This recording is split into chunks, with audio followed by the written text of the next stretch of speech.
نوری نەمر سەرمەشق و نمونەی چاک. لایەنێکی تر کە دەکرێت سەبارەت بە حیکمەتی ناردنی پێغەمبەرمان باسی بکەین ئەوەیە کە ببنن نمونە و پێشەنگ تا ئومەتەکانیان چاویان لێ بکەن. خوای گەورە لە قورئانی پیرۆزدا باسییان دەکات. أعوذ بالله من الشيطان الرجيم بسم الله الرحمن الرحيم أولئك الذين هدى الله فبهداه مقتده. ئەوانە و کەسانن کە خوا بە تایبەت هیدایەت و ڕێنموێنی کردوون. تۆش ئەی موحەممەد شوێنی هیدایەت و ڕێنمویی ئەوان بکەوە. جابیر بکەنەوە ئەم ئاەتە پاش ناوهێنانی پێغەمبەرانی پێشخۆی ڕوو دەکاتە پێغەمبەرمان و ئامۆژگاری دەکات کە شوێن پێغەمبەرانی پێشخۆی بکەوێت.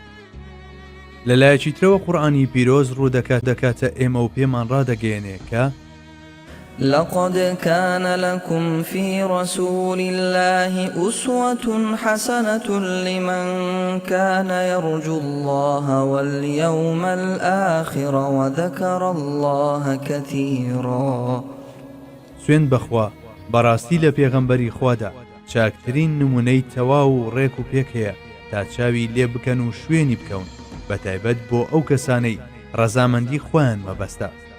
سەرفرازی قیامەت ئاواتیانە هەمیشە و بەردەوام یادی خوا بە زۆری ئەنجام دەدەن. پێغەمبەران عەلەیهیسسەلام ئیمام و ڕابەری کامڵن بۆمان. هەروەک چۆن لە نوێژدا شوێن ئیمام دەکەوین ئاوهاش لە گشت بوارەکانی ژیانماندا ئاکاری پێغەمبەران دەکەینە سەر مەشق و شوێن پێیان هەڵدەگرین، چونکە بەش بە حاڵی خۆمان ژیانی ڕاستەقینە لە سایەی پێغەمبەری پێشەوە و پێغەمبەرانی ترەوە بەدی دەکەین. ئەو هاوڵانش کە لە سەردەمی پێغەمبەرماندا ژیاون ملیم بە ملیم شوێنی کەوتون و جێپێیان هەڵگرت. هەر بۆیە هاوڵان و شوێن کەوتوانیشیان گەیشتنە ئەو مەنزڵەی کە فەرمودەکە باسی دەکات. ڕۆژگارێک بەسەر خەڵک دادێت کۆمەڵێک لە خەڵکی غەزا دەکەن و پێیان دەوترێت ئارێ لە ناوتاندا کەس هەیە شەرەفمەندی دیداری پێغەمبەری خوا بووبێت؟ جاکە دەڵێن بەڵێ بەوە فەتحی ئەو ناوچەیەیان بۆ ئاسان دەکرێت. پاشان کۆمەڵێکی تر لە خەڵک غەزا دەکەن و پێیان دەوترێ ئایا کەستان تێدایە هاوڵێکی پێغەمبەری خوای دیبێ؟ ئەوانیش دەڵێن بەڵێ بەوە ئەو ناوچەیەیان بۆ فەتح دەبێت. پاشتر کۆمەڵێک لە خەڵک غەزا دەکەن و پێیان دەوترێ ئایا کەستان تێدایە هاوڵێتی ئەوانەی کردبێکەوە ئەسحابەی پێغەمبەریان دیوە؟ دەڵێن بەڵێ. ئیتر دەواازەی قەڵاکان بۆ ئەوانیش دەکرێتەوە و ئەو ناوچەیەش فەتح دەکەن. پێغەمبەری خوا درودی خوای لێبێ لە فەرمایشتێکی تردا دەفەرموێ خير الناس قرني ثم الذين يلونهم ثم الذين يلونهم. باشترین خەڵک ئەوانەی سەردەمی منن، پاشان ئەوانەی دوای ئەمان دێن، پاشان ئەوانەی دوای ئەوان دێن. ئەم فەرمودەیە ئاماژە بە فەزیلەتی ئەو سەردەمانە دەکات کە لە پێغەمبەری خواوە نزیکن. ئەمەش لەبەر ئەوەیە کە ئەوان هەستیاریەکی بێوێنەیان دەنوان تا ئەوەی لە هەموو ڕوویەکەوە ژیانیان هاوشێوەی ژیانی پێغەمبەری خوا صلی الله علیه وسلم بێت. لە ڕاستیدا خۆچواندن بە مرۆڤێک کە پەروەردیگاری زەمین و ئاسمان بە نمونە و پێشەنگ هەڵی بژاردووە شایەنی ئەوە بوو بکرێتە خولیا و ئامانجی ژیان، هەروەک بەڕاستی شوا بوو. ئەسحاب و تابعین و شوێنکەوتوانی تابعین لەم بابەتەدا زۆر وردەکار و هەستیار بوو. هەر بۆیە ئەوان لەم ڕۆوە لە مرۆڤی سەردەمەکانی تر بە باشتر دەزانرێن. بەڵێ حەزرەتی موسا عەلەیهیسسەلام مەبەستی ئومەی حەزرەتی موحەممەد بوو کاتێ دەیفەرموو ئاڵای قودسیەکانیان لەدەستدایە. ئەمەش خۆی لە خۆیدا ڕێزلێنانێکی گەورە بوو. فەرمودەیەکی لاوازی شەیە کە دەفەرموێ علماء أمتي كأنبياء بني إسرائيل. زانایانی ئومەتەکەم وەک پێغەمبەرانی بەنی ئیسرائیلن. ئەمەش دەبێتە بەڵگەیەک لەسەر پلە و پایەی ئومەتی موحەممەد مستەفا عەلەیهی السەڵاتی وەسسەلام. ئەوان بە پابەندبوونیان بە پێغەمبەری خواوە گەیشتن بە پلەیەک کە تۆزێک لەو لاترەوە سنووری پێغەمبەرایەتی دەستی پێدەکرد. حەزرەتی عومەر ڕەزای خوای لێبێ نمونەیەکی پرشنگداری ئەو جۆرە پیاوانەیە کە پێغەمبەری خۆیان کردبووە سەرمەشق و ژیانیان بە شوێن کەوتەیی ئەو پێشەوە مەزنە ڕازاندبووە.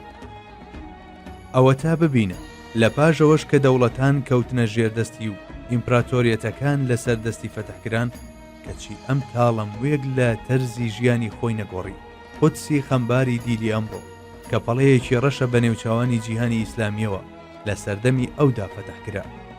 ئەگەرچی موسڵمانان شارەکەیان فەتەح کردبوو کەچی قەشە و ڕاهیبەکان پێداگریان دەکرد و ئامادە نەبوون کلیلی شارەکە تەسلیم بکەن و دەیانوت وەسف و تایبەتمەندیەکانی ئەو کەسە نابینین لە ناوتاندا کە کلیلی شارەکە وەردەگرێت.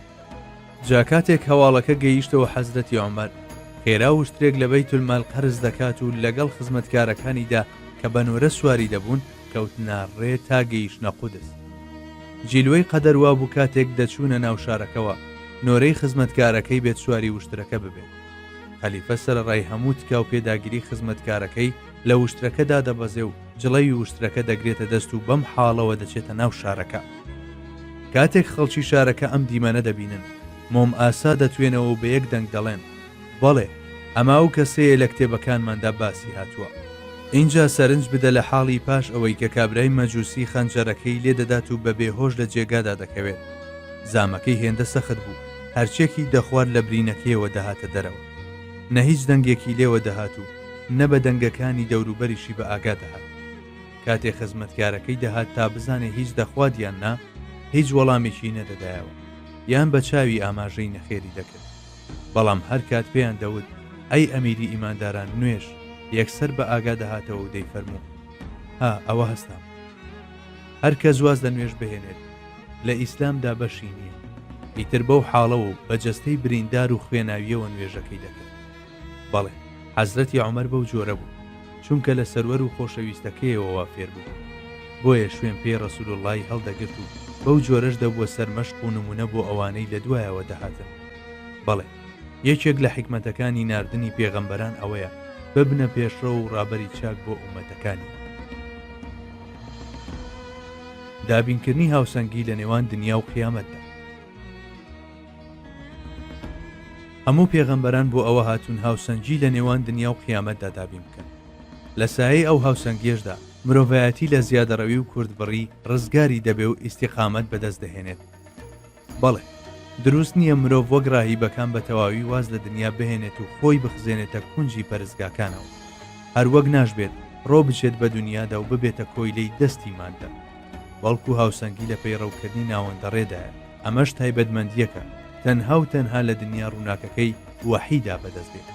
ئەگەر نەعەقڵ و ویژدان دەستەوەستانن لە بنیادنانی وەها هاوسەنگیەکدا. ئاشکرایە کە زانستی ڕوتیش ناتوانێت مرۆڤ بەرز بکاتەوە بۆ ئەو ئاستا. قورآنی پیرۆز بەم جۆرە باز لەم هاوسەنگیە دەکات.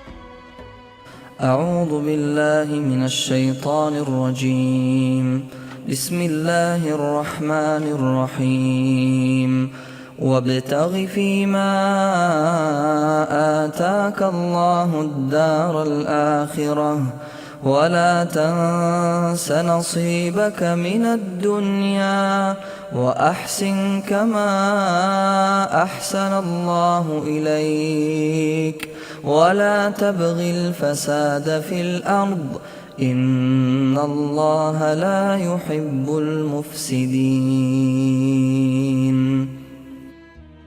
هەوڵ بدە بەو شتانەی خوا پێی بەخشیوی ماڵی قیامەت و بەهەشتی بەرین بکڕە و بەشی خۆشت لە دنیادا بە حەڵاڵی فەرامۆش مەکە. چاکە لەگەڵ بەندەکانی خوادا بکە هەروەک خوا چاکەی هێناوەتە ڕێت.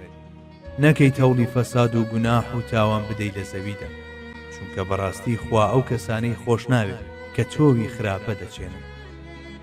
جا ئەگەر تایەکی ئەم تەرازووە ئیلاهیە حەقیقەتی ئاەتی پیرۆزی وأما بنعمة ربك فحدث. دەربارەی ناز و نیامەتەکانی پەروەردیگارت هەمیشە بدوێ و لە جێی خۆیاندا بەکاری بهێنە بێت. ئەوە تاکەی تری ناوەڕۆکیە و ئاگادارکردنەوەیە کە ئاەتی پیرۆزی ثم لتسألن يومئذ عن النعيم. سوێن بەخوا لەو ڕۆژەدا پرسیارتان لێ دەکرێت دەربارەی هەموو ناز و نیامەتەکان گزارشتی لێ دەکات. حەزرەتی ئەبوبەکری سەدیق ڕەزای خوای لەسەر بێ چەند نمونەیەکی پرشنگدارە لەم بوارەدا. حەزرەت هەموو ماڵ و سامانەکەی لە پێناوی خوادا بە خەرجیدا و هیچی لێ نەهێشتەوە. آخر مەقامی سەدیقەت ئەمەی دەخواست جارێکیان لە سەردەمی خەلافەتیدا پەرداغێک ئاوی ساردیان بۆ هێنا، ئەویش خواردیەوە و بە دوای دادایە پڕمەی گریان، هێندە گریا تا ئەوانەی دەور و پشتیشی خستە گریان، تەنانەت کاتێک گریانەکەیشی بڕی ئەوان هەردەگریان، لەوانەیە تاوێکیش بۆ گریانەکەی ئەوان گریا بێت. پاشان کە ڕوخساری سڕی و هاتەوە سەرخۆی ئامادەبوانی مەجلیسەکە پرسیان: ئەی جێنشینی پێغەمبەری خوا، چی بوو تۆی ئاوا هێنایە گریان؟ ئەویش لە وەڵامدا فەرمووی: جارێکیان لە خزمەت پێغەمبەری خوادا بوو، وەک ئەوەی بەدەستی مبارەکی شتێک لە خۆی دوور بخاتەوە، هەر دەیوت: دوورکەوە لێم، منیش هیچم نەدەدی، بۆیە پرسییم: ئەی پێغەمبەری خوا، دەبینم شتێک لە خۆ دوور دەخەیتەوە و منیش هیچ شتێک بەدی ناکەم. پێغەمبەری خوش فەرمووی: ئەوە دنیا بوو، بە هەموو کەیف و خۆشیەکانی ناویەوە خۆی بۆ نواند، دەیویست خۆیم لا پەسەند کرد، منیش پێم وت: دوورکەوە لێم. ئیتر بەدەم دوورکەوتنەوەیەوە دەیوت: سوێن بەخوا، ئەگەر تۆش ڕزگارت بێ لە دەستم، ئەوانەی دوای تۆ ناتوانن لە دەستم دەرچن. جاترسم لەوەی کە دنیا بەم پەرداغە ئاوە خۆی لا پەسەند کرده بێتم، خستم یەگریان. بەڵێ، ئەوانەش کە وەک ئەو بوون، سەرڕای ئەوەی دەواازەکانی خۆشک و زەرانیان بۆ خراپوە سەرپشت و دنیا بەڕوویاندا بزەی دەکرد، کەچی هەمیشە ژیانیان لە نێو هاوسەنگیدا بەسەر برد. جاخۆ سەرمەشقی هەمووان ڕابەری هەرە کامەڵ حەزرەتی حەبیب اللهش هەرواشی هەبوو.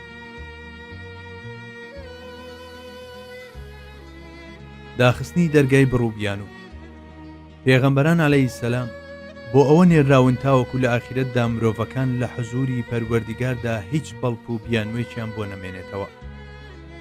خوای گەورە ئەم مەبەستە ڕوون دەکاتەوە و دەفەرموێ: رسلا مبشرين ومنذرين لئلا يكون للناس على الله حجة بعد الرسل وكان الله عزيزا حكيما.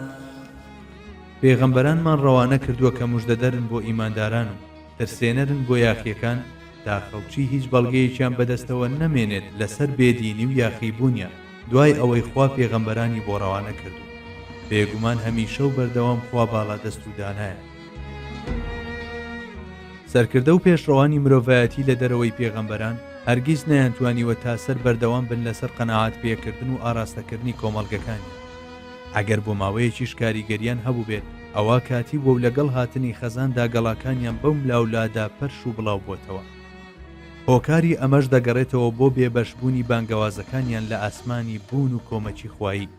هەر بۆیە لە هیچ کام لە بیرکردنەوە و هەنگاوەکانیاندا نەیانتوانیوە چوارچێوەی سروشتی ئادەمیانە تێپەڕ بکەن، کە لە بنەڕەتدا ئاوێتەیە بە نەزانی و کورتبینی و هەوەسبازی.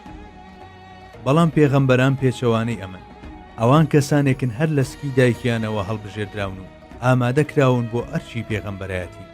ژیانیان چەشنی کۆپلەیەکی مۆسیقی و قسەشیان هاوشێوەی پارچەیەکی شعر لە پێکەوە گونجان و هاو ئاهەنگیدایە. کاتێک ئەوان دێنەگۆ، گەردوون سەر تاپا دەبێتە گوێ و گوێبیستی ئەوان دەبێت. بەڵێ، بە تەشریفێنانی ئەوان چەندەها ڕوودا و ڕێگەی کاروانیان دەگۆڕن و چەندین دڵیش جڵەوی خۆیان ڕادستی ئەوان دەکەن. یاسا گەردونیەکان هەندێک جار لە بەرخاتری ئەوان لە کار دەکەون و هەندێک جاری دیش لەسەر داوای ئەوان ڕێڕەوی خۆیان دەگۆڕن.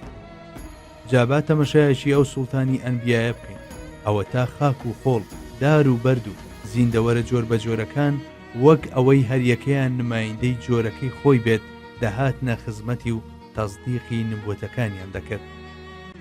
هەروەک بوسیریش دەڵێ: جاءت لدعوته الأشجار ساجدا. چونکە هەرچی شتە بە تەشریفێنانی ئەو زاتەواتای بۆ گەڕایەوە و گەردونیش لە بێهودەی و شبرزەیی ڕزگاری بوو. بەدەم خوێندنی ئاەتی: وإن من شيء إلا يسبح بحمده ولكن لا تفقهون تسبيحهم. هیچ شتێک نییە لەم بوونەوەرەدا تەسبیحات و ستایش و سوپاسی ئەو زاتە نەکات، بەڵام ئێوە لە تەسبیحات و ستایشی ئەو شتانە تێناگەن. وەک بڵێ فووی ژیانەوەی بەبەری بوونەوەرەکاندا دەکرد. بەڵێ، هەر شتێک ئێمە بیزانین سەرچاوەکەی ئەوە و لەوەوە فێر بوو. هەموو شتانیش لە سایەی ئەودا لەسەر تەختی حیکمەت گیرسانەوە. بێگومان لەم نێوەندەشدا مرۆڤ دەرکی بۆوە کرد کە بە خۆڕایی و بۆ خۆڕایی دروست نەکراوە. لە ڕاستیدا هەریەک لە پێغەمبەران عەلەیهی سەلام بە کۆمەڵێک موعجیزەوە هاتوو تاوەکو خەڵکی باوەڕیان پێ بهێن و بڕوو بیانووی ئەوانش ببڕن کە ئیمان ناهێن بەڵام ئەوە سەرداری پێغەمبەرانە درودی خوای لێبێ کە بە موعجیزەی سەرجەم پێغەمبەرانی پێشخۆیەوە هاتووە و سەلماندویەتی کە پێشەنگی هەمووانە هەموو ئوممەتێک موعجیزەی پێغەمبەری خۆیان دیوە یان بیستووە دیارە ئێمەش هەزاران موعجیزەی پێغەمبەری سەروەرمان بیستووە معجزەیەکی ئەبەدی وەک قورئانی پیرۆزیش هەمیشە لە پێش چاوماندایە کەواتە کەس بیانووی بۆ نەماوەتەوە و هیچ کەسیش مافی ڕەخنەی نەماوە ئەو ڕاستیانەش کە خوای گەورە فەرمانی باوەڕهێنانی پێکردوین بە ڕوونترین شێوە لەلایەن پێغەمبەرەکەیەوە کە خوای گەورە هەموو کات پشتیوانیەتی بۆمان ڕوونکراوەتەوە ئەمەش یەکێکە لە مەبەستەکانی نێردانی ئەوان ئەوە تا خوای گەورە دەفەرموێ وما كنا معذبين حتى نبعث رسولا